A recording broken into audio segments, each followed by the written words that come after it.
Bonjour à tous, nous vous souhaitons, la bienvenue pour ce webinaire de pré-rentrée, de la 64e promotion de l'EN3S. Nous serons ensemble jusqu'à 18h30. Au cours de ce webinaire, nous vous proposerons un temps de témoignage d'anciens élèves, qui, pour l'une d'entre elles, étaient à votre place finalement il n'y a pas si longtemps. Nous aurons aussi, des interventions de collaborateurs de l'ON3S pour évoquer des aspects administratifs, évoquer les aspects, enfin, le statut, la rémunération pendant la scolarité, les questions d'hébergement.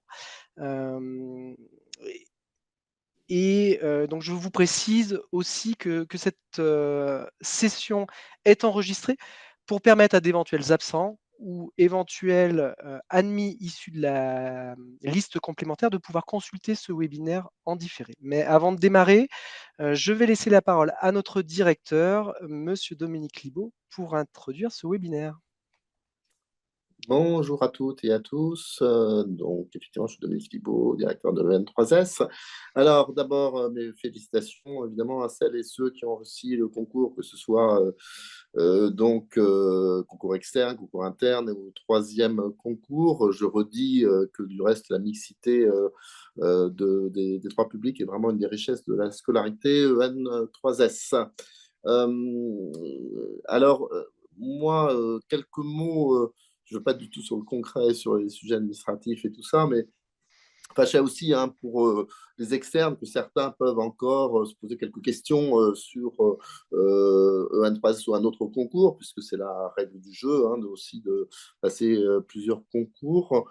Euh, Quelques mots sur ce qu'est le M3S et ce qu'elle peut vous apporter dans la scolarité, puis surtout dans les parcours professionnels à suivre.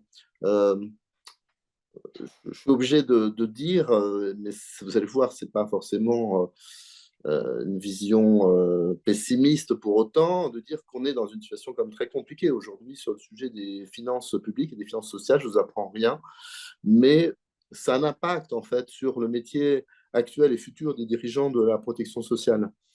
Ça a un impact et qui n'est pas forcément non plus complètement négatif. C'est-à-dire que les enjeux d'abord de la protection sociale, ils sont plus que jamais présents dans notre pays et ils vont être majeurs pour l'avenir de notre pays, je le dis un peu solennellement. L'avenir de notre pays, on est dans une situation compliquée dans les démocraties occidentales sur ce qu'on appelle le vivre ensemble et les sujets de protection sociale sont au cœur de ces enjeux de société. Ils sont au cœur parce que la sécurité sociale, ce n'est pas que des prestations, des cotisations, comme disait Madame Veil au moment du 60e anniversaire, c'est des valeurs fondamentales euh, qui sont notamment effectivement la valeur de la vie de chacun d'entre nous, même les personnes les plus vulnérables, le fait d'avoir accès aux soins pour l'ensemble d'une population. Ça distingue un certain niveau de civilisation de société par rapport à d'autres sociétés. Voilà. Et c'est ça qui est en jeu dans la sécurité sociale. Et la dirigeant de la protection sociale, c'est porter ces éléments-là. Mais c'est les porter pas simplement avec voilà, des éléments de valeur que l'on porte, mais très concrètement dans l'action.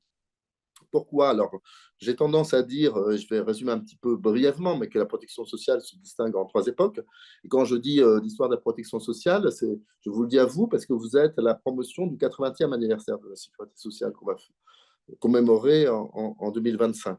Et je veillerai à vous y associer d'une façon ou d'une autre. 80e anniversaire d'une sécurité sociale qui, dans un premier temps, c'était revenu de remplacement. C'était lié à la société industrielle, la salarisation et avoir un revenu de remplacement, ce qui s'exprime toujours aujourd'hui à travers la retraite et la indemnité journalière maladie. Dans un deuxième temps est venu beaucoup plus le sujet des prestations en nature, prestations en nature maladie, notamment, qui prend une place absolument considérable au jour d'aujourd'hui.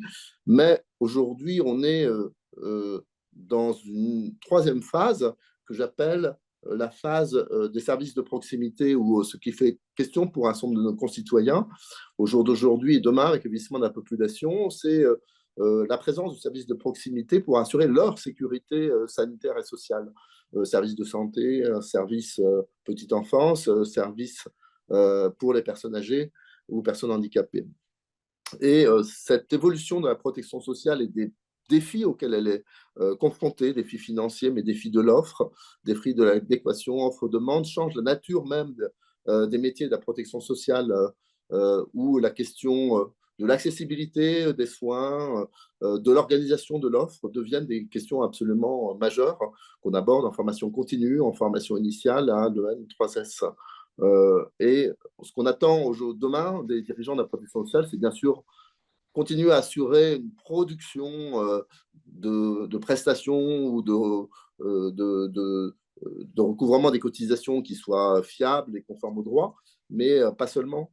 C'est aussi travailler sur ces services et il y a une forme de territorialisation de la protection sociale qui est en cours et qui amène de nouveaux rôles aux métiers, notamment au métier de dirigeant de caisse de base de la sécurité sociale.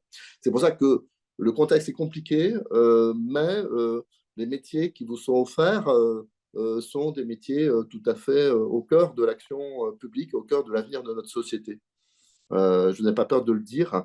Et donc, évidemment, l'école s'efforce de vous préparer au mieux à ces sujets, euh, en incorporant évidemment les éléments aussi qui bougent dans notre société et qui doivent être incorporés dans la protection sociale, si j'ose dire, le sujet de transition écologique qu'on essaye de penser. Et chaque année, on donne dans les recherches-actions aux élèves des thèmes ayant trait à la transition écologique et protection sociale, l'intelligence artificielle, donc aussi évidemment qui est un sujet majeur et qui peut avoir des impacts positifs, même si bien évidemment, il y a des sujets de régulation aussi fortes de l'intelligence artificielle qui doivent être évoqués pour éviter des risques notamment de discrimination, euh, mais aussi donc les sujets de territoire que je viens d'évoquer qui sont aussi majeurs. Donc voilà, s'il y a une chose dont je suis convaincu, c'est que les parcours professionnels qu'on peut vous offrir sont parmi les plus passionnants aujourd'hui de l'action publique parce ils embrassent énormément de champs de l'action publique, des champs financiers, des champs du système d'information, des champs de l'accueil des publics, des champs de relations avec les professionnels euh, et des champs de maîtrise des flux financiers comptables aussi. Euh, et voilà, donc je suis très heureux de vous accueillir très bientôt donc à l'école, à compter de janvier. Euh, et tout ce que je veux dire dans cette introduction, c'est que euh, voilà, je crois pouvoir vous assurer qu'avec les équipes ON3S qui vont se succéder après moi et en très étroite collaboration avec les anciens élèves, s'il y en a qui sont présents au jour d'aujourd'hui, c'est pas simplement voilà, pour faire figuration, si j'ose dire, dans ce webinaire, c'est parce qu'en réalité, on travaille vraiment main dans la main, je peux le dire, enfin, en étroite collaboration avec l'ensemble des caisses et qu'il y a une très forte synergie entre le N3S et le monde professionnel de la sécurité sociale, euh, à travers les stages, à travers les interventions en scolarité, euh, et pour autant sans se limiter au monde de la sécurité sociale et en veillant aussi à ce que vous ayez une ouverture au-delà du monde de la sécurité sociale, euh, eh bien, euh, ouais, vous allez avoir, je pense, vraiment une scolarité à la fois très accompagnée et qui va vous permettre de vous préparer au mieux à ces métiers et à des parcours professionnels variés, diversifiés et encore une fois au cœur de l'action publique. Voilà, merci et je laisse la parole à Florian pour la suite. Merci beaucoup, Monsieur Libaud. Je vous propose de passer donc à notre première partie dédiée au parcours et aux carrières au sein de la sécurité sociale.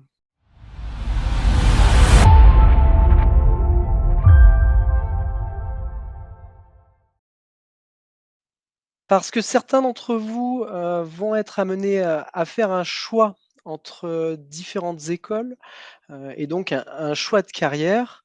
Et parce que pour d'autres, je pense notamment au profil interne et troisième concours, le N3S constitue une véritable parenthèse au sein d'une carrière professionnelle. Nous vous proposons un temps de témoignage avec deux anciens élèves de l'EN3S. Et donc, j'ai le plaisir d'accueillir Madame Madeleine Deloire et Monsieur Albert Lottmann. Je vais donc vous laisser le soin de vous présenter succinctement.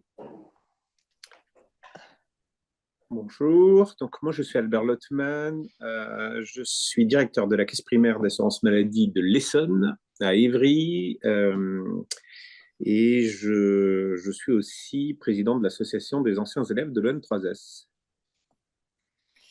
Et donc, Madeleine Deloire, je suis actuellement sous-directrice retraite à la CARSAT Rhône-Alpes. Et j'étais auparavant sous-directrice production à la CAF de Seine-Maritime. Et je suis de la 55e promotion. Ce temps d'échange se veut interactif, donc n'hésitez pas à poser vos questions dans le fil de conversation ou en levant la main pour prendre la parole si vous le souhaitez. Donc, je n'hésiterai pas à vous donner la parole. Pour commencer, Madeleine, vous avez passé le concours externe en 2015. Pourquoi avoir opté pour le N3S plutôt que pour une autre école? Alors, c'est vrai que j'avais passé différents concours, hein, comme je crois beaucoup d'entre nous quand on est externe. J'avais notamment passé le concours de directeur d'hôpital et j'étais admissible d'ailleurs à DH. Mais c'est vrai que moi, je suis pas allée aux oraux tout simplement parce que je venais d'apprendre que j'étais admise à l'EN3S et c'est vraiment cette école que je souhaitais.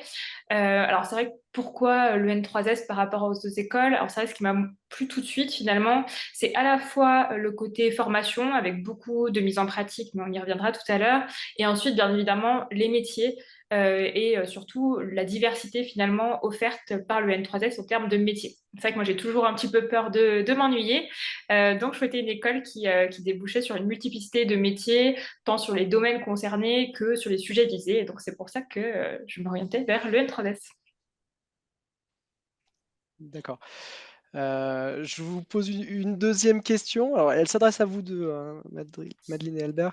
À l'issue du concours et avant d'entamer la scolarité, quelle image vous faisiez-vous du métier d'agent de direction de la sécurité sociale? Et le regard que vous portiez à ce moment-là, s'est-il avéré juste? En quoi pouvez-vous trouver ce métier épanouissant aujourd'hui? Alors, c'est vrai que, bon, des fois, on peut avoir une tendance à se dire un peu le stéréotype de l'agent de direction, le cadre dans l'administration. Mais c'est vrai que moi, avant de passer le concours, j'ai vraiment souhaité rencontrer des agents de direction pour voir si finalement c'est ça qui me correspondait ou pas. Et donc, j'avais rencontré plusieurs directeurs et directeurs de différents organismes, de différentes branches. Et j'ai vraiment rencontré finalement des personnes passionnées qui étaient toujours pas autant et aussi passionnées alors qu'elles étaient en poste depuis des dizaines d'années avec des profils très diversifiés, des expériences variées.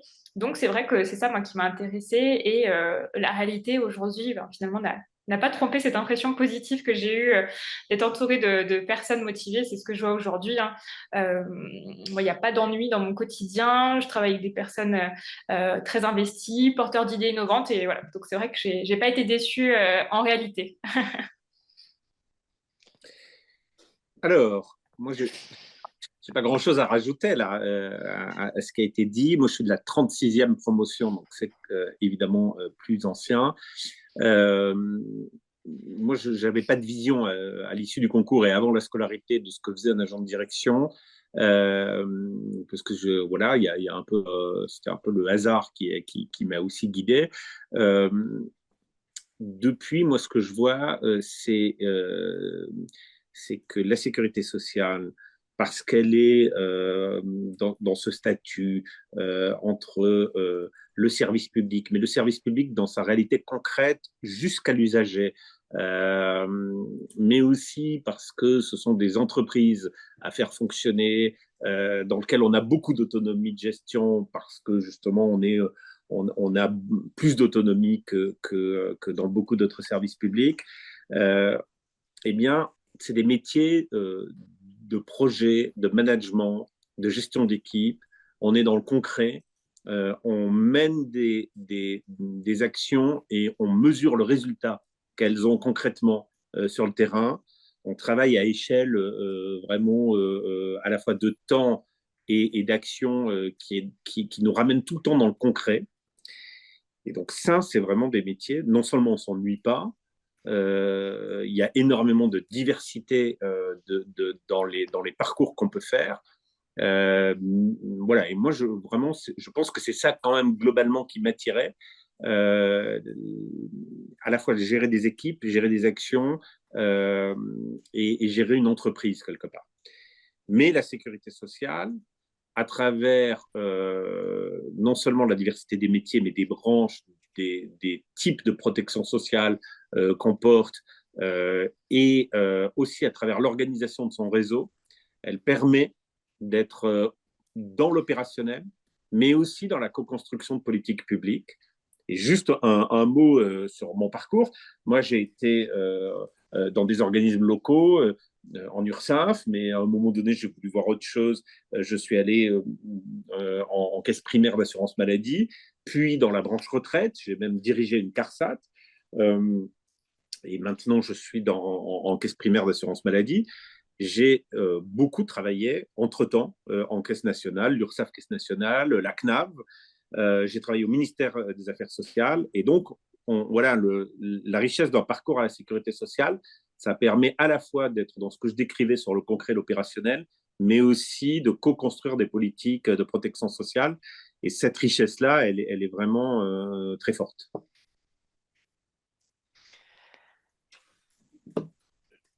Madeleine, vous êtes sortie de l'EN3S en 2017. Vous le disiez au départ, vous avez déjà eu l'occasion d'exercer dans une caisse d'allocation familiale. Aujourd'hui, vous travaillez à la CARSAT Rhône-Alpes. Quel regard portez-vous sur la diversité des métiers et aussi du coup des carrières à la sécurité sociale? Et peut-être aussi, pouvez-vous nous dire de quoi est fait votre quotidien? Voilà, quelles sont les missions que vous portez et qui peut permettre peut-être à certains de mieux se projeter sur les fonctions au sein de la sécurité sociale? Alors, c'est vrai que c'est ça qui est vraiment intéressant, c'est que finalement, quand on sort de l'E3S, quand je regarde effectivement des collègues de promotion, les parcours qu'on a eus, on a tous eu des parcours un peu différents par rapport à ce qu'on avait envie de faire, nos appétences, voilà. Donc, certains sont plus orientés sur ce qu'on pourrait dire des fonctions support, transversales, sur voilà, des RH, responsables RH, et plus aussi sur de l'innovation, etc. Et puis, on a tout ce qui est finalement cœur de métier. Moi, c'est vrai que je me suis orientée plutôt sur des missions en lien avec le cœur de métier, entre guillemets. Hein. Quand on dit cœur de métier, ça veut dire quoi concrètement? C'était la relation client et la production. La production, c'est quoi? C'est simplement finalement le traitement des dossiers, un peu le cœur du réacteur, j'ai envie de dire, qu'on soit en CAF, en CARSAT, voilà, on est un peu sur les mêmes dynamiques. Et c'est ce qui est motivant là-dedans. Bon, une fois qu'on aime finalement le management, après, ce qui est motivant, c'est vraiment que on ne s'ennuie pas dans le sens où on est un petit peu au cœur de l'actualité. En CAF, c'était la réforme logement, donc le changement au niveau des modes de calcul, des APL. C'était la mise en place de l'ARIPA, tout ce qui était en lien avec l'intermédiation financière des pensions alimentaires, les relations avec les professionnels de justice. Voilà, donc des choses assez voilà, très différentes l'une de l'autre. Et puis là, par exemple, en CARSAT, tout récemment, bien évidemment, c'était la gestion de la réforme des retraites. Quand on dit gestion, c'est bien évidemment appréhender finalement les changements concrets pour les assurés et après derrière comment on va aller nous accompagner nos collaborateurs sur voilà, des évolutions législatives très rapides voilà, dans un temps très court, sur une période estivale là par exemple et c'est vrai que c'est ça que je trouve très motivant au quotidien, c'est qu'on est un peu voilà, au cœur de l'actu. Et quand on aime du coup la partie politique publique et puis effectivement la partie plus managériale, les métiers, finalement les carrières répondent vraiment à ça. Et puis on peut être aussi, comme j'indiquais, hein, sur des fonctions plus transversales, qu'on appelle plutôt en soutien finalement de la partie production et qui sont tout aussi intéressantes, notamment aujourd'hui sur la partie RH, sur tout ce qui est aussi en lien avec le développement durable. Des projets immobiliers aussi, c'est super intéressant. Par exemple, quand on a des projets de déménagement, de changement de site, voilà, c'est plein de choses finalement qu'on peut toucher du doigt avec une seule et même formation. Après, le quotidien, bon, le quotidien est très très varié, donc j'ai pas de quotidien type. C'est vrai qu'on peut passer de réunions avec des partenaires, à ensuite plutôt des échanges en interne avec nos collaborateurs, justement pour parler de l'application concrète de telle réforme, de telle mesure, voir aussi comment on peut être innovant par rapport aux besoins de nos assurés. Voilà, par exemple, en fonction de la typologie de nos publics au sein de notre région. Je sais pas, on a beaucoup de travailleurs indépendants. Qu'est-ce qu'on peut leur proposer aux travailleurs indépendants en termes de parcours client? Donc voilà, on peut être aussi très novateur, aussi en région, avec le soutien du national. Monsieur Lotman, alors vous le disiez tout à l'heure, vous avez exercé dans de très nombreuses branches et réseaux. Il y a eu donc eu l'URSSAF pour démarrer, les caisses primaires d'assurance maladie, la CARSAT. Vous avez aussi exercé en caisse nationale, vous êtes passé au ministère des Solidarités et de la Santé. Vous avez eu aussi une expérience à la Fédération française de la mutualité française avant donc de devenir directeur de la CEPAM de l'Essonne. Euh, en regardant votre parcours, en regardant dans le rétroviseur, voilà, quel regard quel regard vous portez sur ce parcours, et puis de quoi a été fait votre quotidien dans dans chacun de ces univers, euh, avec des missions finalement très variées les unes vis-à-vis des autres. Euh, Voilà, moi, je me retrouve bien dans ce que je connais pas Madeleine, on sait pas, on se connaît pas vraiment, mais je me retrouve bien dans ce qu'elle décrit. Je pense que j'avais à peu près la même recherche de curiosité. Moi, j'ai adoré, j'ai commencé un peu par hasard parce que j'ai fait mon stage de direction à l'école en URSAF, et je suis resté dans l'URSAF où j'avais fait mon stage qui m'a très bien accueilli, et j'ai trouvé que la branche du recouvrement, le contact avec les entreprises, le financement de la protection sociale. C'était vraiment passionnant. J'étais responsable du recouvrement, donc vraiment toute la partie déclarative des entreprises, le recouvrement amiable, mais la sécurisation juridique, comment on traite d'une entreprise qui a des difficultés, etc. Et puis, un moment où, à la fois par des rencontres et par l'envie de voir autre chose, j'ai bougé donc vers l'assurance maladie, puis vers la branche retraite. Voilà. Donc, qu'est-ce qu'on fait aujourd'hui? Moi, je vais pas le quotidien de l'ensemble de mes postes, ça serait compliqué, mais aujourd'hui, un directeur de caisse primaire d'assurance maladie, c'est quelqu'un qui mène des politiques publiques. Et aujourd'hui, il y a un projet, enfin, il y a un sujet majeur de préoccupation des Français. Ça rejoint largement ce que Dominique Libaud disait en ouverture, qui est cette question de l'accès aux soins, la question de la soutenabilité du système, de la pertinence des dépenses d'assurance maladie, de la pertinence des arrêts de travail, par exemple. C'est des sujets dont on parle beaucoup.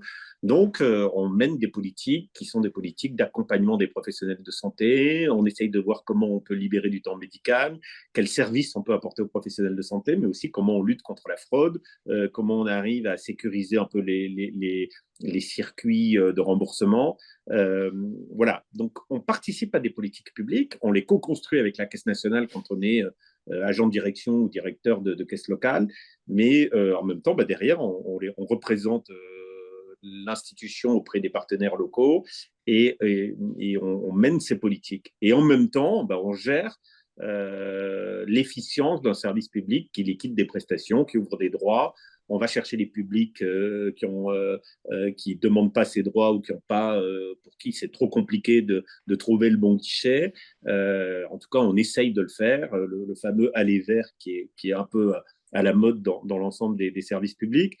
Et voilà. Et donc, moi, dans mon parcours, j'ai toujours essayé d'alterner des passages en caisse locale où on est vraiment dans la déclinaison de ces politiques publiques et dans la gestion d'un collectif humain pour mettre en place ces politiques publiques sur un territoire.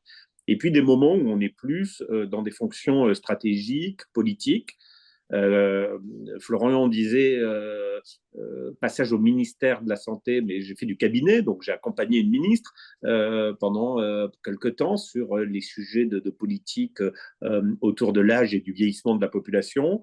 Et j'ai dirigé effectivement la Fédération de la mutualité française. Et donc là, c'est un pas de côté pour avoir un autre regard de ce qu'est la protection sociale du côté des assureurs complémentaires, donc non lucratifs, hein, les mutuelles. Mais et donc là, on est dans un travail d'animation d'un réseau, mais plutôt de pilotage d'une fédération professionnelle. C'est un autre métier, mais qui est très complémentaire dans la vision qu'on peut avoir on va dire, du fonctionnement d'ensemble de la protection sociale. Et donc, ce concours, il ouvre un champ très large d'expertise, de métiers dans lequel on peut, comme le disait Madeleine, se spécialiser, si on veut, sur une branche définie ou sur un type de métier. Moi, j'ai des gens qui étaient dans ma promo, qui se sont passionnés pour les ressources humaines et qui, pour l'essentiel de leur carrière, n'ont fait que des ressources humaines dans des caisses différentes ou dans des régions différentes ou dans des tailles d'organismes différents. Mais pour l'essentiel, on est des généralistes et en tout cas, on a cette possibilité, aussi bien géographique que par type de métier, d'avoir beaucoup de possibilités d'évolution, de variété, de missions différentes. Et voilà, et donc mon parcours n'est pas complètement singulier, je ne suis pas le seul, mais en tout cas, au sein de la Sécu, la mobilité, elle est possible. On a même des collègues qui travaillent à la direction de la sécurité sociale ou dans plusieurs directions d'administration centrale au ministère. Et voilà, on peut tout à fait évoluer, bouger et être un acteur pesé sur les politiques publiques. Merci beaucoup pour ces témoignages. N'hésitez pas à poser des questions, hein, toujours. Je peux peut-être prendre une ou deux questions si certains veulent se lancer. Et vous avez aussi la possibilité de les rédiger dans le fil de conversation. Alors, est-ce qu'il y a une question? Toujours la première question qui est difficile. N'hésitez pas, on est là pour ça. En tout cas, il y a quelqu'un qui m'a déjà croisé, et donc ça fait plaisir de voir que quand on parle du concours de l'EN3S, ça ne vous a pas fait peur. Surtout, Je vois pour le moment pas de main levée. Deux questions sur l'appréhension de la scolarité. Donc, plus que un mois et demi avant le démarrage de la scolarité. Madeleine, vous aviez obtenu un diplôme d'IEP. En quoi la formation de l'EN3S est-elle différente selon vous? alors pour moi, effectivement, la différence majeure, c'est finalement la partie pratique, hein. Alors, à l'EN3, bien évidemment, on a de la partie théorique, c'est nécessaire et c'est indispensable. Mais néanmoins, même ceux qui nous font la théorie ne sont pas uniquement des professeurs. On a aussi beaucoup de personnes du terrain, donc des agents de direction, qui viennent aussi nous parler concrètement de l'impact de telle ou telle politique publique. Pour nos futurs postes. Et c'est vrai que ce qui change beaucoup, et moi ce que j'ai vraiment apprécié dans la formation de l'EN3S, c'est la gradation finalement de la partie mise en pratique. On commence un petit peu doucement à découvrir avec des petits stages d'observation les différentes branches. Ça nous permet de voir déjà si on a des appétences pour telle ou telle branche. Et c'est bien de commencer comme ça. Et puis on va après faire un stage relation client. Donc là, on voit concrètement les clients, nos assurés, nos allocataires. On met du sens finalement derrière nos actions, hein, parce qu'on travaille tous in fine pour nos clients. Et ensuite, effectivement, on travaille derrière, plus on a des stages plus longs, donc des stages de management et des stages plus en termes de projet stratégique, ce qu'on appelle le stage de direction, ce qui permet voilà, de monter très progressivement en compétences et aussi de voir et de construire finalement le parcours vers lequel on souhaite aller. C'est vrai qu'on parlait tout à l'heure de la carrière diversifiée, c'est aussi nous qui sommes acteurs de notre carrière. On en fait un petit peu ce qu'on a envie par rapport à nos appétences, par rapport aussi à nos contraintes, hein. Bien évidemment, on a tous aussi des contraintes personnelles, familiales. Donc voilà, c'est vraiment la partie pratique, moi, qui me plaisait beaucoup et qui était très complémentaire au cours qu'on avait par ailleurs. Très bien. le N3S constitue, comme je disais au début, une parenthèse dans une carrière professionnelle pour des profils troisième concours ou interne. Monsieur Latman, vous qui avez côtoyé beaucoup de profils EN3S au cours de vos carrières, quels conseils vous pourriez prodiguer aux lauréats de cette promotion pour entamer cette scolarité?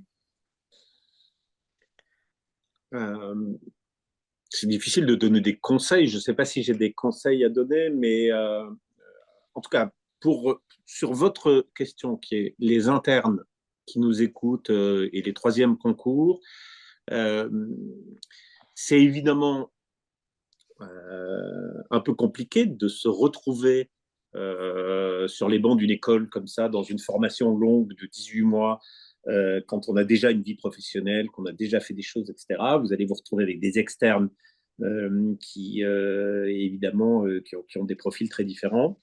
Moi, je crois que c'est une vraie respiration, c'est une vraie chance dans une vie professionnelle de pouvoir faire un break comme ça et de pouvoir se former,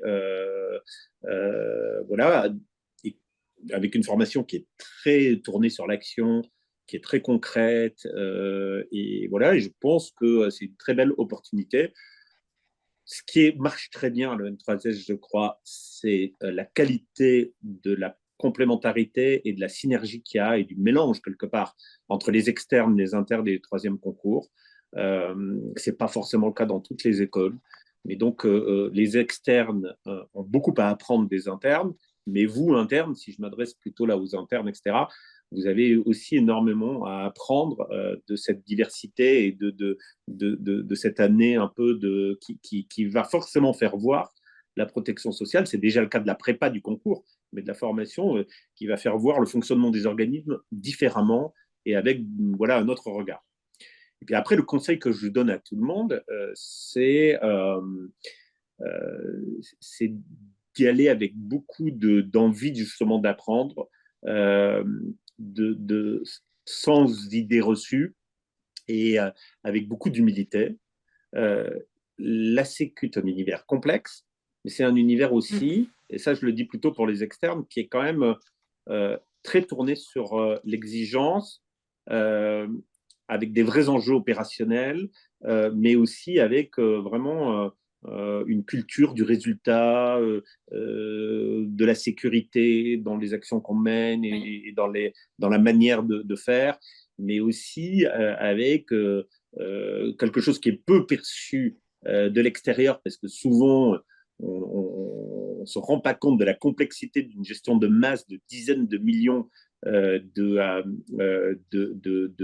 d'assurés, d'allocataires, de cotisants, etc. Une CEPAM comme la CEPAM de l'Essonne, c'est 25 millions de feuilles de soins papier encore qui arrivent. Enfin, c'est des volumes qui sont tout à fait considérables. Donc, on a tous l'exemple du papier qui a été perdu, etc. Mais voilà, derrière, vous allez découvrir un univers qui est très pro, très, voilà, très dans la recherche de l'efficience entre les moyens qui lui sont alloués pour sa mission et le résultat. Et donc, voilà, c'est une belle année où il faut à la fois observer, comprendre et petit à petit se projeter. Et n'allez pas trop vite pour les externes dans la vision, parce que prenez le temps de découvrir l'ensemble des branches, l'ensemble des types de carrières et de métiers, voilà, avant de faire votre choix et de commencer. Et vous avez compris qu'à travers le discours, il n'y a aucun choix qui est irrémédiable, puisqu'on peut bouger, on peut changer.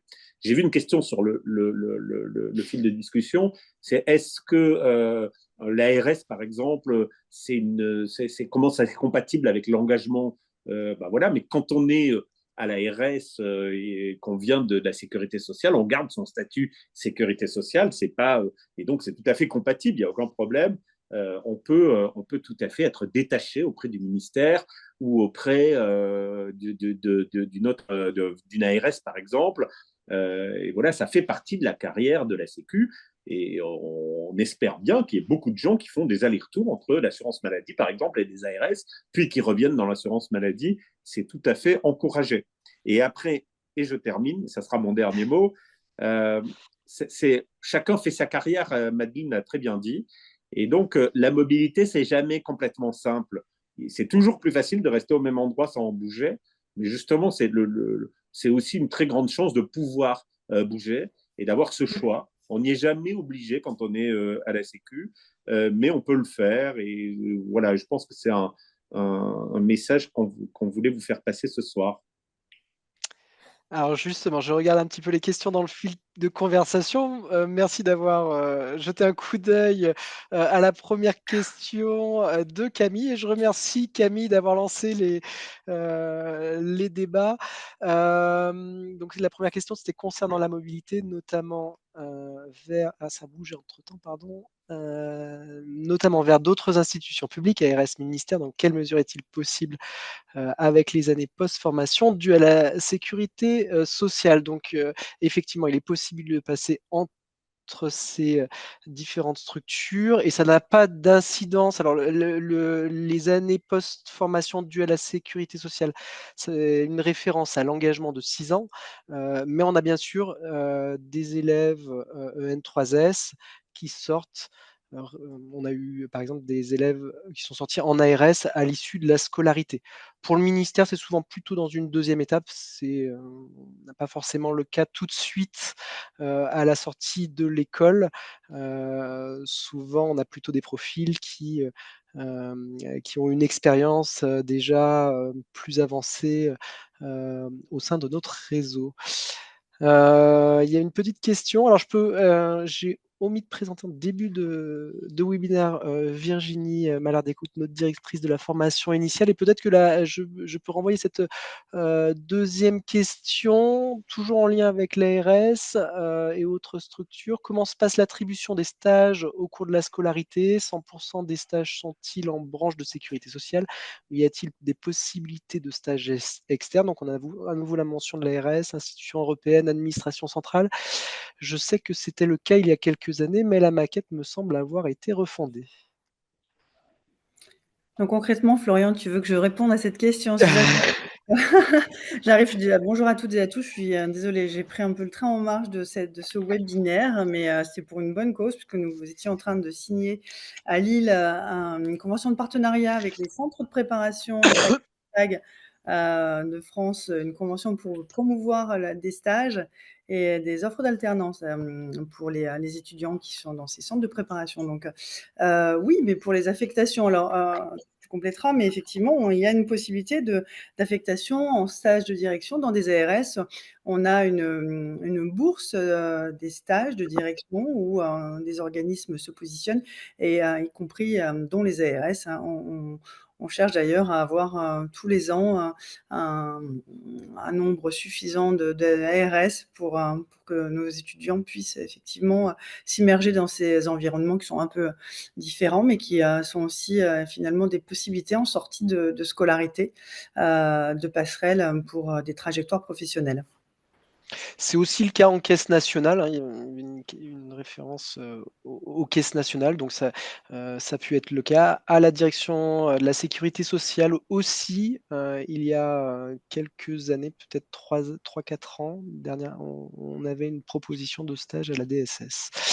Et on a Autre des propositions d'offres d'embauche à la DSS en sortie de scolarité aussi. aussi, oui. Peut-être, je fais appel au souvenir de madame Deloire. Une question sur les cours, sont-ils dispensés en amphi? Existe-t-il des sous-groupes pour les travaux dirigés? Alors, alors, si ça n'a pas changé, en tout cas, en quelques années, mais je pense pas. Effectivement, on a à la fois des cours un petit peu magistraux, mais on a aussi, bien évidemment, des cours plus en mode TD, en tout cas en petits groupes. Même, en fait, les cours sont parfois aussi très pratiques. On peut avoir des mises en situation. Je me rappelle d'un exercice qui m'avait bien plu, c'était gérer une situation de crise. Donc, voilà, on travaillait en petits groupes, on avait tous des rôles différents. On devait travailler, par exemple, sur la présentation, certaines présentations en CSE. Voilà, donc souvent on a une partie plus théorique et puis après on a une partie aussi de mise en pratique, ce qui nous permet de voir concrètement ce qui nous attend demain et de nous préparer également à une prise de fonction de manière la plus efficace et efficiente possible. Y a-t-il une différence de poste proposé en sortie d'école en fonction de l'expérience pour les internes et troisième concours? Une construction de carrière différente par la suite. Qui veut peut-être apporter un éclairage? On voit bien ces dernières années que, en fait, c'est difficile de répondre parce que ça dépend des profils. Il y a effectivement, ça rejoint une question qui est posée sur est-ce qu'on peut être agent de direction tout de suite ou est-ce qu'il faut d'abord être manager stratégique. Des externes vont rarement sortir sur un poste directement d'agent de direction. Le principe, c'est d'avoir d'abord une première expérience de management. Et d'ailleurs, c'est une expérience importante. Je pense que Madeleine ne dira pas le contraire et que ça prépare à exercer des fonctions de direction et qu'il ne faut pas vouloir aller trop vite parce que cette expérience de terrain, elle est essentielle. Après, effectivement, des troisièmes concours ou des internes qui ont déjà beaucoup d'expérience, qui ont déjà eu des postes très stratégiques et très transversaux, etc., et qui par ailleurs font une scolarité qui se passe très bien, peuvent directement se voir proposer des postes d'agent de direction. Moi, je pense qu'il voilà, enfin, il ne faut pas vouloir encore une fois se mettre en difficulté parce que arriver dans un codir en ayant été mal préparé peut pour la carrière être poser des questions. Et quand la prise de poste d'agent de direction se passe pas bien, ça peut être un risque. Hein. Mais effectivement, on a régulièrement des internes qui vont aller un peu plus vite au début parce qu'ils peuvent s'appuyer sur leur expérience. Et après, le parcours vraiment va dépendre un peu de chacun, de son implication, de sa mobilité aussi, et des opportunités. Un parcours professionnel, c'est aussi des rencontres. Voilà, donc c'est un mélange de tout ça. Oui, et c'est vrai que pour conforter, en tout cas confirmer sur la partie plus externe, c'est sûr quand on est externe, qu'on n'a pas eu d'expérience professionnelle ou en tout cas managériale avant, bien évidemment, il ne faut pas griller des étapes. Hein, voilà, le passage par un poste de responsable de pôle, de département, et me semble en tout cas de mon point de vue indispensable pour aussi derrière construire à la fois son approche plus professionnelle, sa légitimité par ailleurs, et puis aussi bien appréhender les différents sujets. Et après, finalement, le rôle aussi qu'on est responsable de département, qu'on sera amené ensuite à manager et à piloter en tant qu'agent de direction. Donc voilà, et l'école nous forme bien pour ça en tout cas.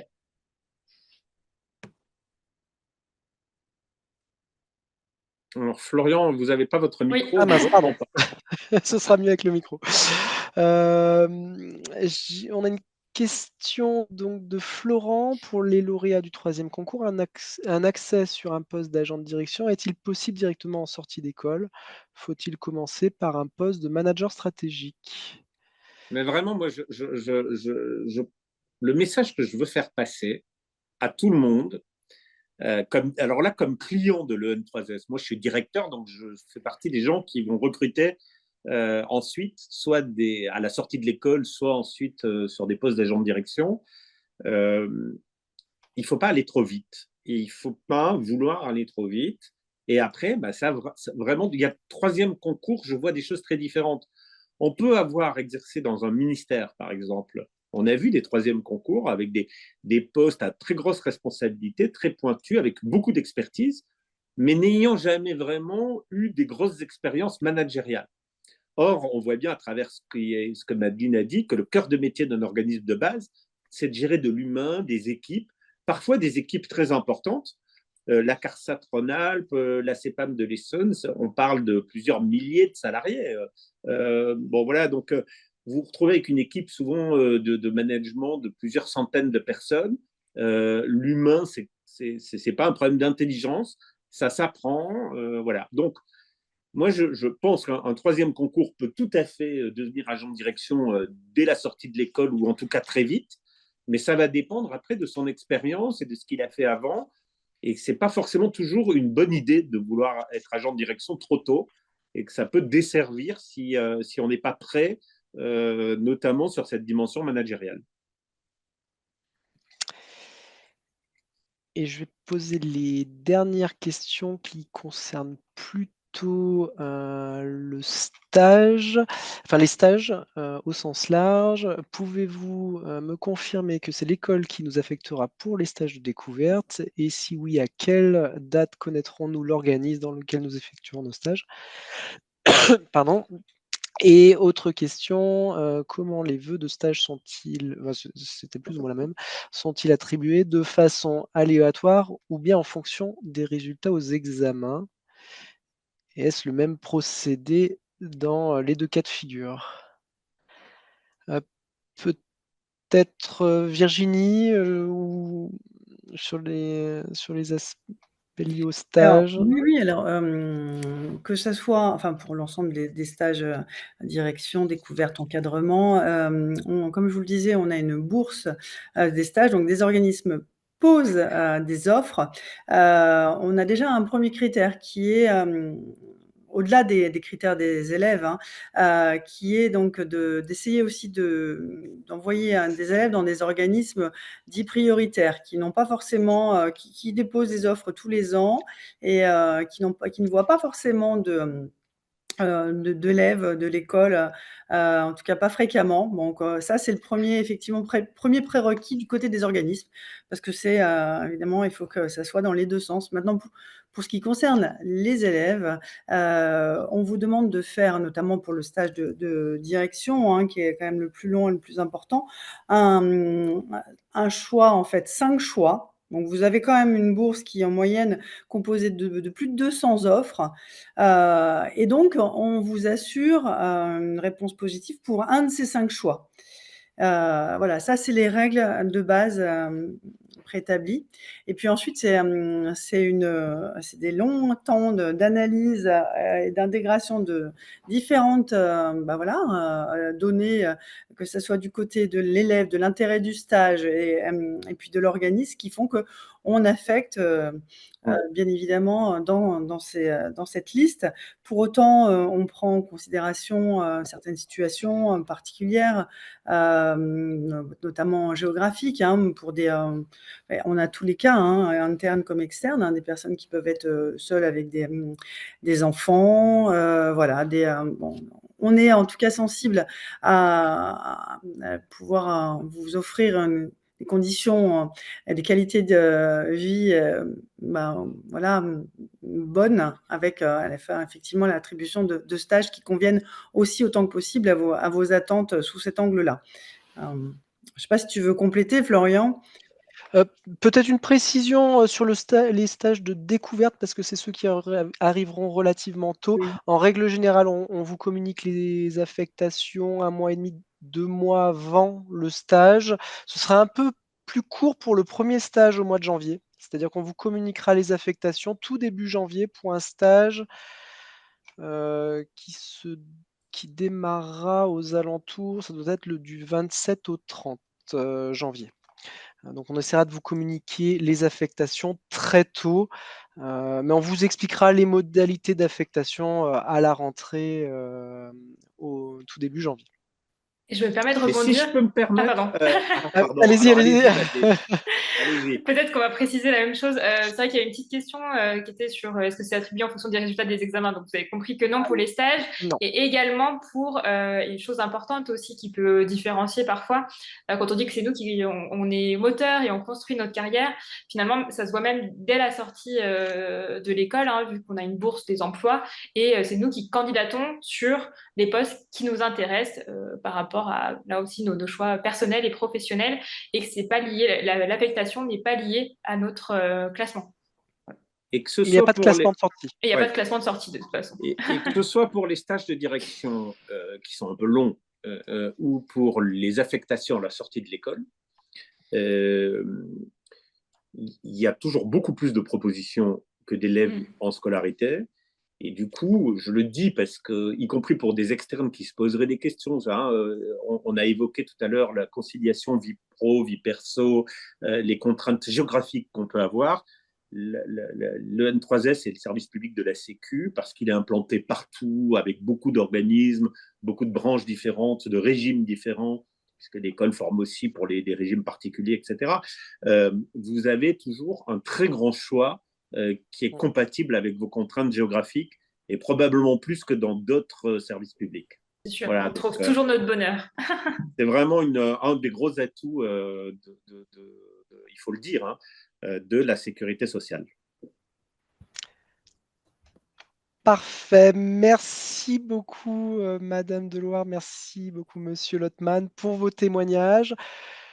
Pour tenir le timing, je vous propose maintenant de passer à la deuxième partie de notre webinaire, dédié aux questions administratives.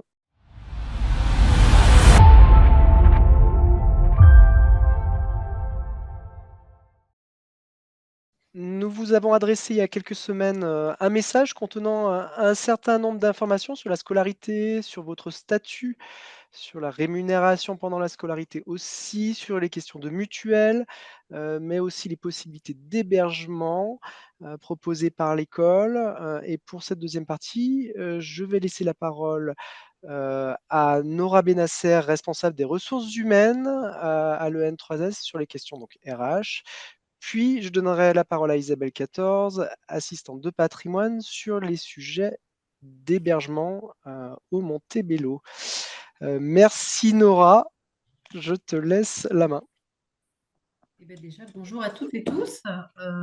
Donc effectivement, moi je suis Nora Fialon-Benasser, je suis responsable RH de l'école. Et en plus des ressources humaines de l'école, avec mes équipes, on gère les ressources humaines des promotions initiales depuis 3 ans maintenant. Donc effectivement, sur vos promotions, on aura un temps dédié sur toutes les questions un peu plus spécifiques sur les conditions de prise en charge dans le cadre de vos déplacements, dans le cadre de vos stages, un peu toutes les questions diverses. On aura un temps, Florian, je crois de mémoire, un tout petit peu avant votre départ en premier stage, puisque le premier stage aura lieu, je crois, sur la dernière semaine de janvier, c'est ça, habituellement, on est là-dessus. Donc, C'est ça. voilà, on aura un petit temps dédié avec mes équipes, puisque vous avez 2 personnes ressources dans mes équipes qui sont Céline et Adeline, qui ne sont pas là aujourd'hui sur ce webinaire-là, mais qui seront sur la présentation en janvier et qui répondront avec moi à toutes vos questions un peu plus spécifiques liées au stage. Alors, ce que je peux vous dire aujourd'hui, c'est qu'effectivement, sur les statuts des élèves, sur la promotion, la partie élève interne, vous allez continuer de dépendre, votre employeur actuel, votre organisme actuel va continuer de remplir les obligations de l'employeur, c'est-à-dire qu'il va maintenir votre rémunération, prendre en charge les frais de vie, ça c'est important. On les a rencontrés avec la formation initiale et Florian et ses équipes il y a quelques jours. On a rencontré tous les services ressources humaines de vos organismes pour pouvoir leur expliquer un petit peu le fonctionnement. Donc, ils sont au courant. C'est quelque chose de nouveau là qu'on vient de faire cette année. C'était très intéressant et on a pu répondre à toutes leurs questions.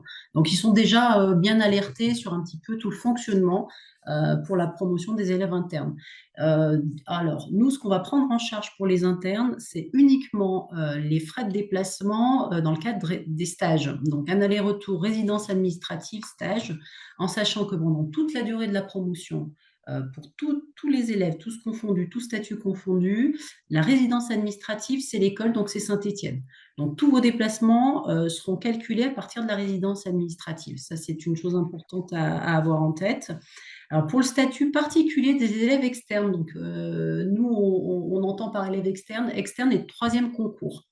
Vous serez, dans le cadre des références Code de la sécurité sociale pour les élèves externes, sous un statut de salarié non titulaire de l'école. Ça veut dire que les obligations de l'employeur seront remplies par l'école et c'est pour ça que le service RH vous suit, puisque nous allons vous verser vos rémunérations qui sont établies sur les références Code de la sécurité sociale. Donc, pour les externes, on est sur un premier niveau de cadre, premier niveau d'encadrement de la grille convention collective des organismes de sécurité sociale. Et pour les 3e concours, c'est fixé par arrêté, on est sur un niveau 8. Voilà, donc on vous précisera un petit peu tout ça à l'arrivée. Je pense que c'est dans le guide, ça, Florian, peut-être, c'est indiqué pour tout ce qui est rémunération. On vous proposera aussi la mutuelle, puisqu'on a une mutuelle obligatoire. Courant début janvier, je pense, mes collègues vont vous envoyer ça, puisqu'on a une boîte dédiée, nous, en interne. C'est une boîte mail qui s'appelle RH Promotion, et elle va vous servir à poser vos questions, poser vos documents, qu'on puisse échanger avec vous. Donc, les documents de mutuelle vont partir de cette boîte vers vos mails EN3S qui sont peut-être pas encore mis en place, je ne sais pas. Mais en tout cas, ça va se faire. C'est un peu la logique habituelle. Quant au stage, alors vous allez avoir effectivement sur toute la promotion 9 mois de stage à peu près. Sur ces stages-là, il va y avoir 3 grands stages qui sont le stage d'encadrement, de direction et stage terrain. Florian, je ne me trompe pas.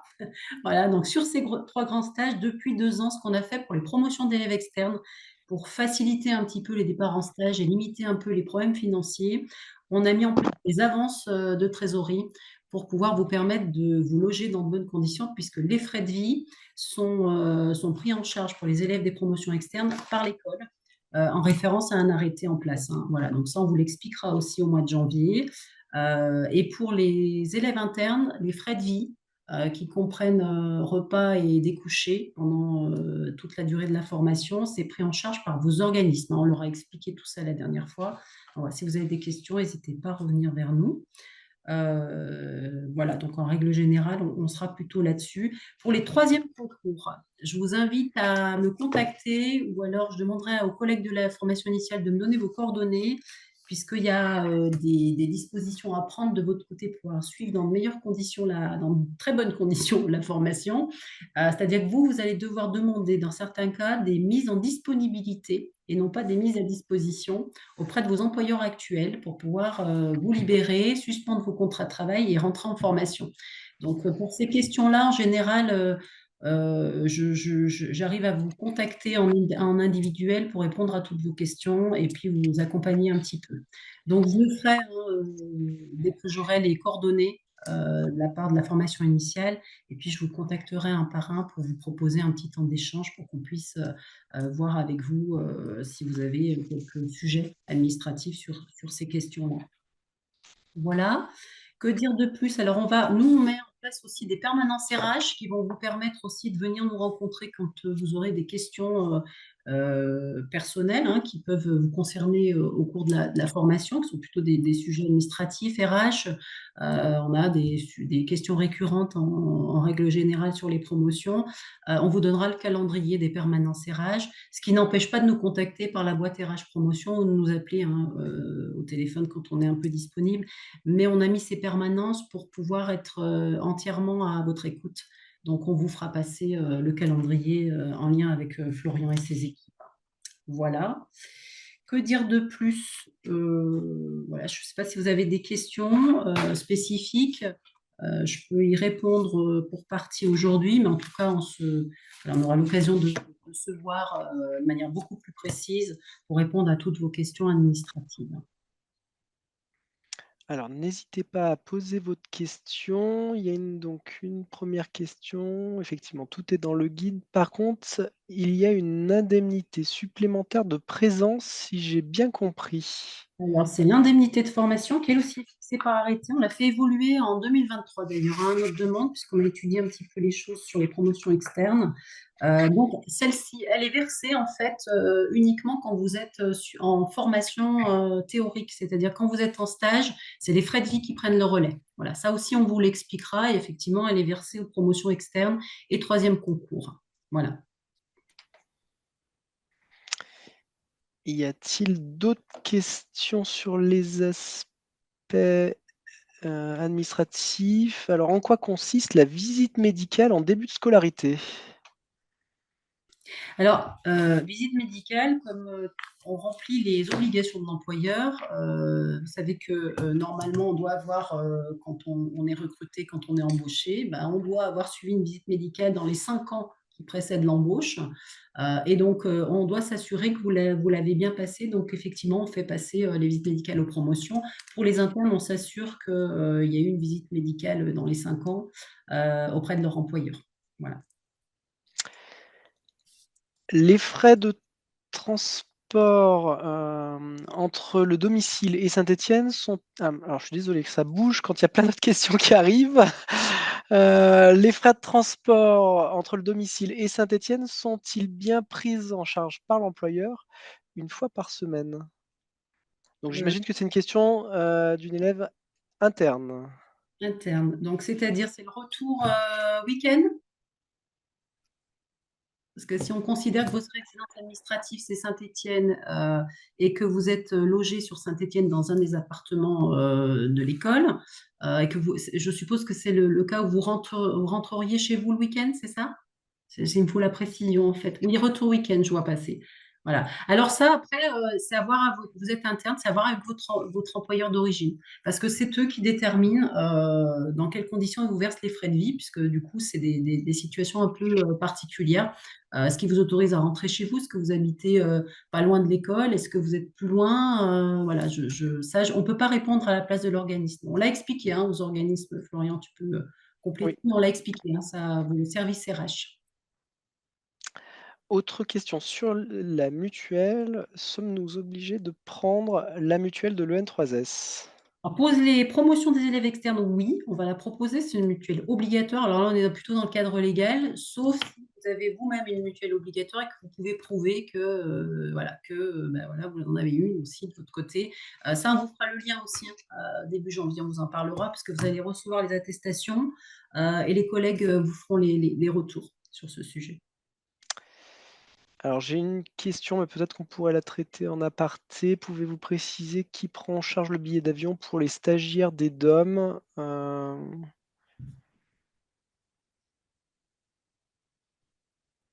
Nora? Et bien là, on prend, vous voulez dire pour arriver en formation,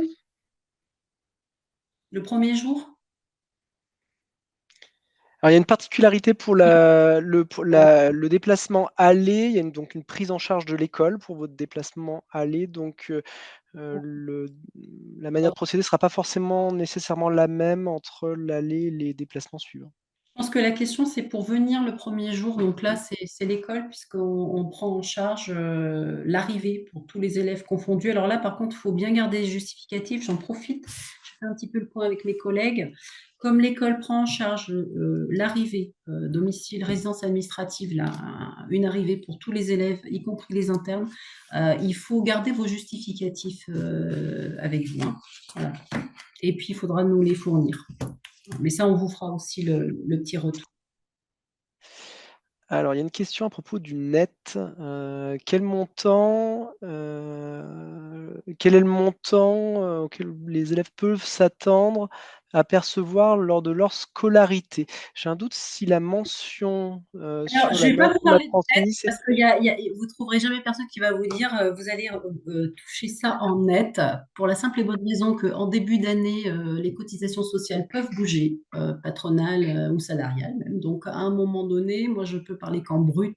Effectivement, pour un élève de la promotion externe, hors troisième concours, on est autour de 2000, un peu plus de 2000 euros brut, sans compter l'indemnité de formation dès lors qu'elle est versée. L'indemnité de formation, elle est à 422 euros. Hein, d'après la référence texte. Et pour les troisièmes concours, on est plutôt autour de 2500 et quelques euros hors indemnité de formation. Je parle en brut et je ne m'aventure certainement pas à vous parler de net. Voilà. d'accord. Autre question pour les troisièmes concours avec des obligations familiales qui font le choix de ne pas déménager leur famille à Saint-Étienne. Le trajet domicile Saint-Étienne est, ça bougeait, à notre charge si nous voulons rentrer le week-end. Point d'interrogation. Tu peux juste me répéter, me redire dans quel... Profil troisième concours avec des obligations familiales qui fait le choix de ne pas déménager à Saint-Étienne. Est-ce qu'il y a une prise en charge domicile Saint-Étienne s'ils veulent rentrer le week-end? Ouais, nous, on verse les indemnités de frais de vie. Après, on ne s'occupe pas de. Voilà. À partir du moment où vous êtes logé Montebello chez nous, hein, le collègue va vous l'expliquer tout à l'heure, nous, on verse les indemnités de frais de vie, pardon, qui couvrent un petit peu tous ces sujets-là. Et voilà, nous, après, on ne prend pas en charge les allers-retours des week-ends. Pour les internes, les frais de vie, repas et découchés sont-ils remboursés sur la base du forfait ou sur des justificatifs ou sur justificatif? Alors ça, il faut le voir avec votre organisme. Voilà. Normalement, on serait sur le forfait, mais je pense qu'il faut que vous voyez ça directement avec vos organismes. En fait, pour les externes, on a un forfait, nous, qui émane d'un arrêté, qui est l'arrêté du 18 décembre 2017, et qui fixe les remboursements de frais de vie, de frais de déplacement des élèves des promotions externes. Après, effectivement, un organisme, il part de la convention collective, certainement. Mais ça, je ne peux pas vous le confirmer pour tous les organismes. Je pense qu'il faut que vous voyez avec vos services RH. Alors, il y a des questions sur les indemnités. J'imagine que c'est plutôt un profil interne. Les indemnités de frais de vie sont-elles versées le week-end? Alors, les indemnités de frais de vie, elles sont versées pour tous les jours où on est en formation théorique. C'est-à-dire que c'est au 30e, en fait, si vous êtes présent, on le compte au 30e, en réalité, sur votre bulletin. OK, puis j'avais une dernière question, donc c'est toujours le trajet aller, domicile école début janvier. Peut-on être remboursé de l'utilisation de notre véhicule personnel? Alors, véhicule personnel, normalement, on privilégie toujours le transport en commun chez nous avec des remboursements de deuxième classe SNCF. Si vous utilisez votre véhicule personnel avec autorisation de la formation initiale, Florian, c'est notre sujet. Là, nous, on va prendre en charge, en fonction de la situation et de l'étude qu'on aura faite de cette demande. Si elle est validée par la formation initiale, on le prendra. Par contre, il nous faudra un justificatif, soit ticket de péage, soit ticket d'essence. Voilà. Sur ce trajet aller, conservez bien toutes les pièces justificatives, puisqu'effectivement tout remboursement de frais se fait sur la base de pièces Si justificatives. vous Mais prenez c'est le votre cas aussi pour véhicule, les véhicules. si vous prenez votre véhicule pour arriver, oui, effectivement, il nous faut ticket de péage ou ticket d'essence, enfin voilà, quelque chose qui justifie que vous ayez bien pris votre véhicule. Ah, j'ai loupé une main levée, me fait remarquer Gaïa. Il y a une main levée avec Vincent Riffel qui voulait poser une question. Donc je vais peut-être lui laisser la parole, puisqu'on Oui, on bonjour. avait évoqué le fait de pouvoir poser les questions sans passer Oui, par des vous conversations. m'entendez? Très Oui, bien. on comprend. Alors, moi, j'avais une question sur l'emménagement, parce que je suis actuellement dans la belle ville de Rennes, et c'était pour savoir quand est-ce qu'on aurait une réponse sur notre logement et comment on pouvait s'arranger, enfin, à partir de quel moment il était disponible pour pouvoir justement emménager. Alors, Monsieur Riffel, je crois que c'est le sujet d'après avec notre collègue C'est Isabelle. le sujet d'après. Ah, Vous pardon, faites une belle désolé. passerelle. Si Euh, vous avez d'autres questions administratives, je peux encore y répondre, sinon on en reparlera quand on se verra là, en janvier avec les collègues, hein, il n'y a pas mm, de problématique. oui, je Voilà. vois qu'il y avait une question sur une autorisation. Faut-il une autorisation préalable pour prendre son véhicule pour l'arrivée? Non, pour l'arrivée, non, ça c'est bon. C'est après, pendant la formation. Pour l'arrivée, on est cohérent. On suppose qu'effectivement, vous pouvez très bien arriver, vous emménager, il n'y a pas de sujet pour nous. Eh ben, c'est parfait. Merci Nora. On s'en arrête donc là sur les questions liées aux ressources humaines et merci pour la transition. Donc parmi les sujets à propos desquels vous avez probablement beaucoup de questions, c'est le Montebello et donc l'hébergement. Et je vais laisser intervenir sur cette thématique Isabelle 14, qui est assistante de patrimoine à l'EN3S. Je t'en prie, Isabelle. Bonsoir à tous. Alors, rapidement, vous avez commencé à répondre au questionnaire Forms que nous vous avons fait parvenir. Donc, j'ai à peu près les retours d'une quarantaine de personnes. Je pense qu'il y en a qui sont peut-être encore dans l'expectative pour savoir ce qu'ils veulent faire. Vous avez aussi, j'espère, consulté le site internet pour voir le descriptif des appartements, sachant que nous avons une quarantaine de studios, des F1, des F2, des F3 à vous proposer. Certains ont même proposé de cohabiter avec des futurs collègues. Donc là, nous attendons un peu les avancées des démissions. Tous les externes sont prioritaires pour les attributions d'appartements, puisque vous n'êtes pas sur les mêmes grilles de salaire et de rentrée d'argent et de remboursement. Et puis après, donc, notre parc étant constitué de 52 appartements, on va essayer de tous vous caser dans les appartements. On a beaucoup de propositions de colocation cette année, donc on espère pouvoir à tous vous proposer un hébergement au Montebello. Maintenant, la réponse sur le questionnaire auquel vous avez répondu, on va essayer de les faire les plus rapidement possible pour ceux qui ont déjà répondu. Vous pourrez aménager, par contre, qu'à partir du 2 janvier, pour répondre à la question tout à l'heure, pour savoir quand est-ce que vous pouvez vous organiser. Donc, c'est le lundi 6 janvier qu'on vous attendra à Saint-Étienne. J'espère que ce ne sera pas comme aujourd'hui à Paris, où il n'y aura pas trop de neige et que la circulation sera beaucoup plus plaisante. Vous avez pu constater aussi sur le site, on vous a mis les tarifs que vous aurez pour la location des appartements du Montebello. Donc, ce sont les tarifs qui seront appliqués au 1er janvier 2025. Avec dans ce tarif, donc la partie loyer et aussi les charges. Donc, les charges de copropriété, l'électricité, l'eau et aussi l'entretien que le N3S vous fait, c'est-à-dire le changement d'ampoule, par exemple. Sur ce montant, si vous avez en tête, par exemple, le studio, hein, il sera à 522 €. Vous aurez la possibilité de pouvoir ne pas utiliser, ne pas louer l'appartement pendant le mois de vos congés et aussi le mois du stage d'octobre. Ce qui vous permettra de pouvoir avoir que 10 mois de location et donc moins de frais pour votre hébergement.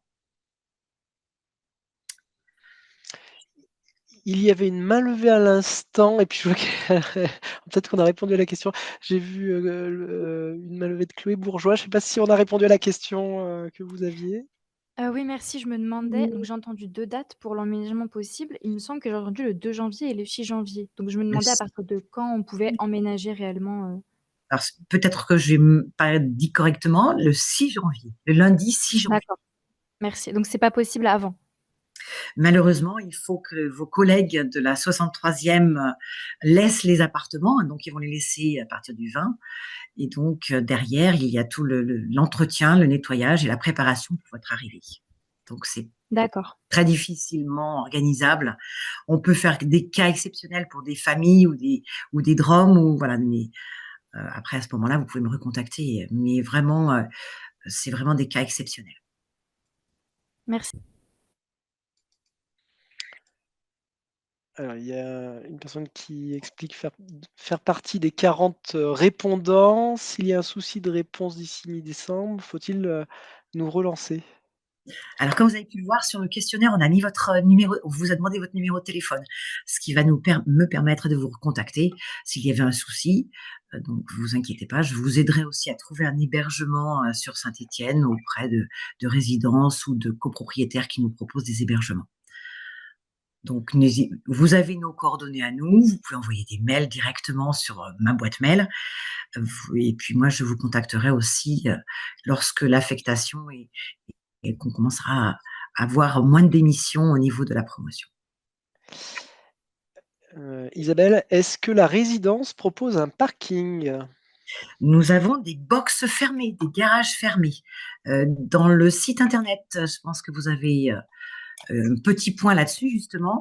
Et le box fermé en sous-sol, hein, juste en dessous des appartements, est proposé à 44 € pour l'année prochaine, pour le mois complet.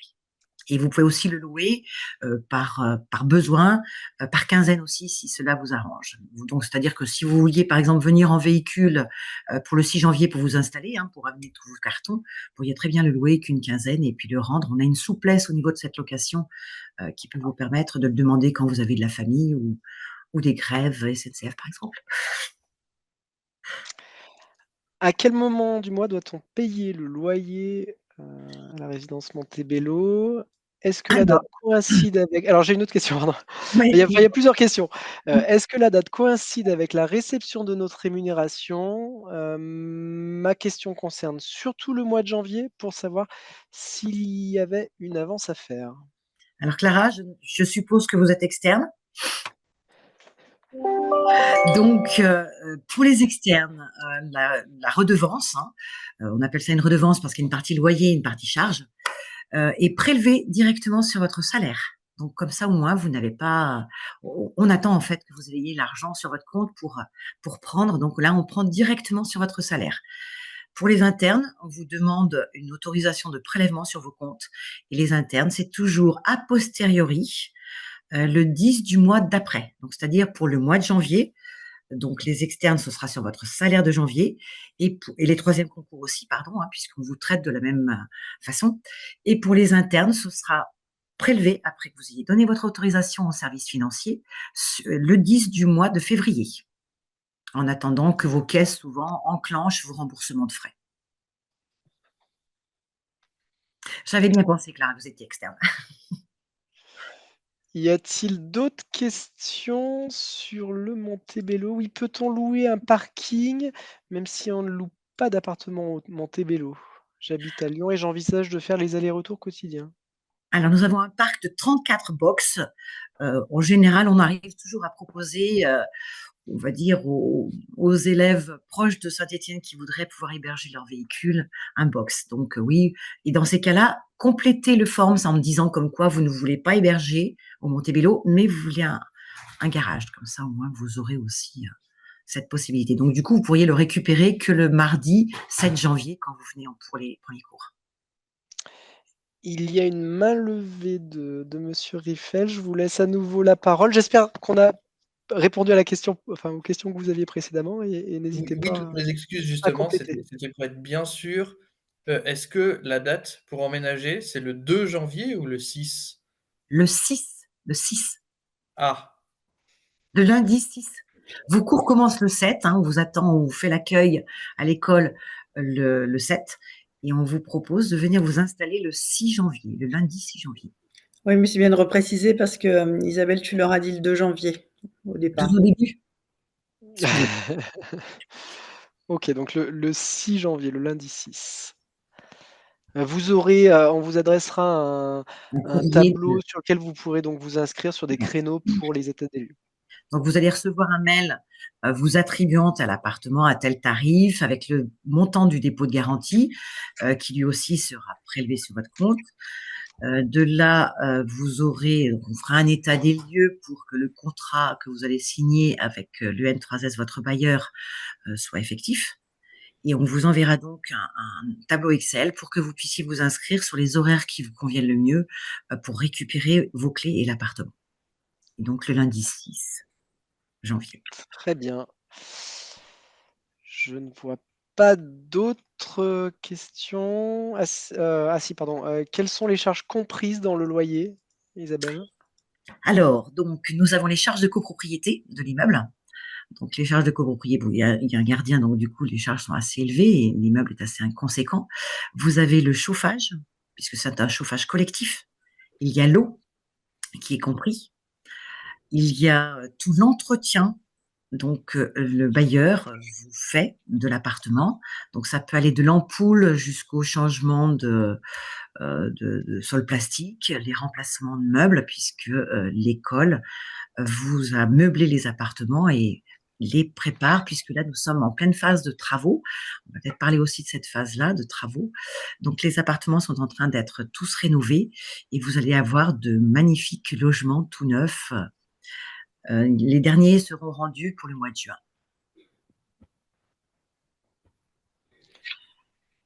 Donc, en gros, il y a une Il y a remarque.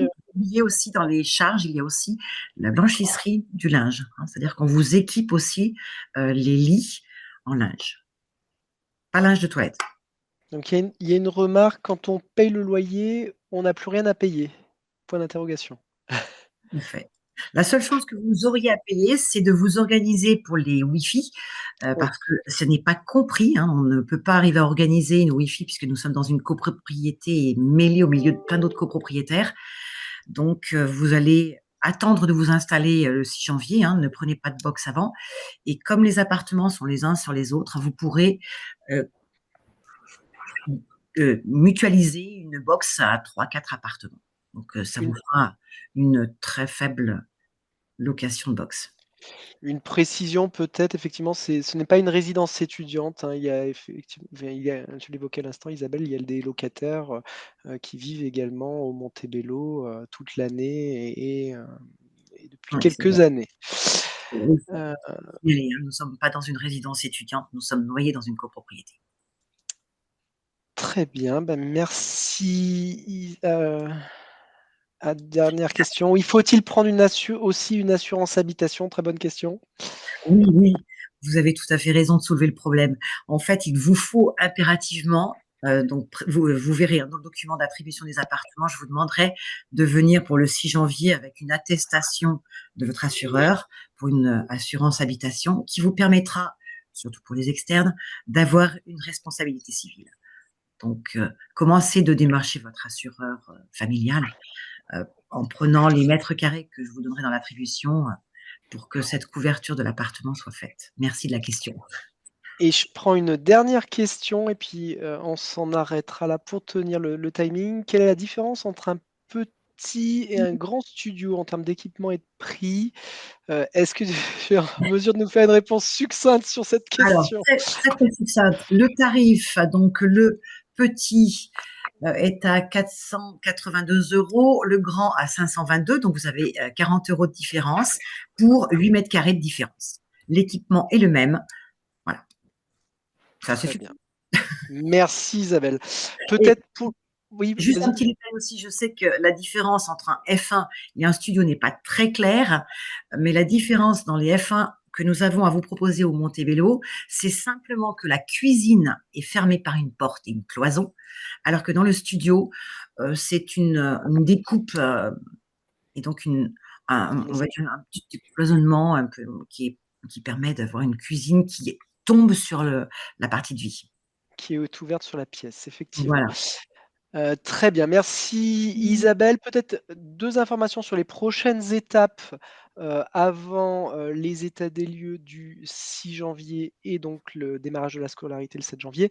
On vous proposera, un court webinaire avec la CAF de la Loire. C'est l'avantage donc d'avoir des partenaires de proximité, pour évoquer pour certains d'entre vous, le fonctionnement des APL, parce qu'on a régulièrement des questions de statut, et ils vous guideront pour pouvoir préparer vos dossiers. Et donc ça aura lieu. Est-ce que tu peux me rappeler la date, Isabelle? Je crois le 13 décembre, si je dis pas de bêtises. Je te prends au piège. Bon, en tout cas, on vous enverra l'invitation dans la foulée, à la suite de ce webinaire. Et puis, on vous communiquera le programme de la rentrée, notamment les 15 premiers jours de scolarité, aux alentours de la mi-décembre. Donc pour que vous puissiez avoir un peu de recul, et des informations essentielles pour, préparer votre arrivée à Saint-Étienne. Et puis, pour toutes les personnes qui seraient un petit peu angoissées par cette attente, n'hésitez pas à me contacter et on échange et je suis là pour vous rassurer et vous expliquer le fonctionnement de la résidence. Très bien, merci Nora, merci Isabelle, pour ces temps de questions-réponses.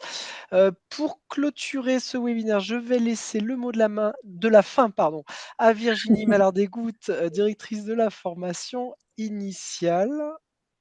Oui, ça va être très rapide, hein. Déjà, comme, on vous l'a dit, on le reprécise, on vous attend le 6 janvier avec, grand plaisir. Vous redire que l'école vous avez choisi, d'intégrer le N3S. Vous choisissez pas seulement une école, mais vous choisissez aussi, je pense une vocation. Vous rejoignez vraiment un réseau de collaborateurs qui sont passionnés, qui sont, avec une communauté, on l'a dit, 130 000 collaborateurs, en France, et c'est vraiment une communauté, engagée au service de l'intérêt général. Voilà, donc si vous cherchez une carrière qui allie, du sens et de l'ambition, l'école, elle est vraiment faite pour vous. Donc, on vous attend et en pleine énergie et plein engagement à compter du 6 janvier. Merci Virginie. Je vous remercie, d'avoir participé à ce webinaire. Je tiens aussi à remercier, l'ensemble des intervenants et tout particulièrement, nos grands témoins, Madeleine Deloire et Albert Lotman, ainsi que les équipes de l'EN3S mobilisées sur ce webinaire, Dominique Libaud, Virginie, Nora, Isabelle, ainsi qu'en back office, je fais un petit clin d'œil à Gaïa et Didier. Et on va vous laisser, avant que la clôture et la fin de ce webinaire sur une courte vidéo de présentation de la ville de Saint-Étienne et donc le webinaire, se fermera dans la foulée.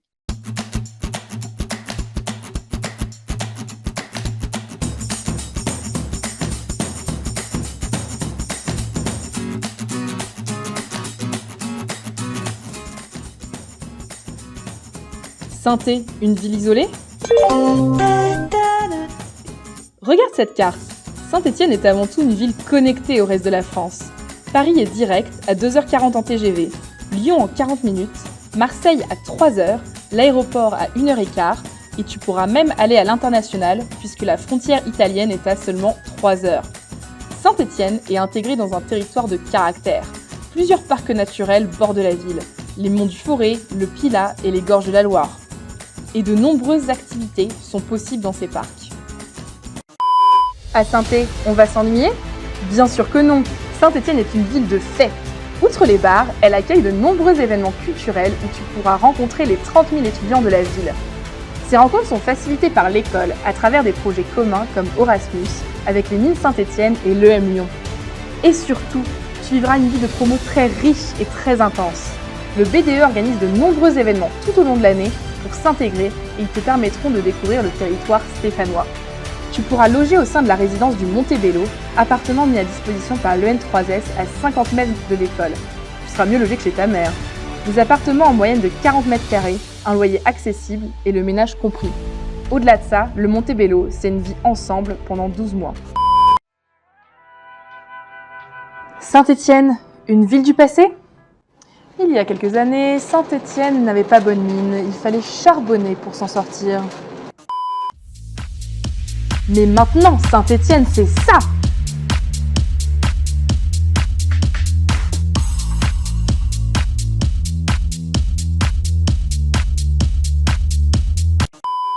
C'est une ville d'héritage, fière de son passé et qui a su le réhabiliter. C'est aussi une ville d'avenir, seule ville française de design désignée par l'UNESCO. Une ville vivante qui sait se renouveler.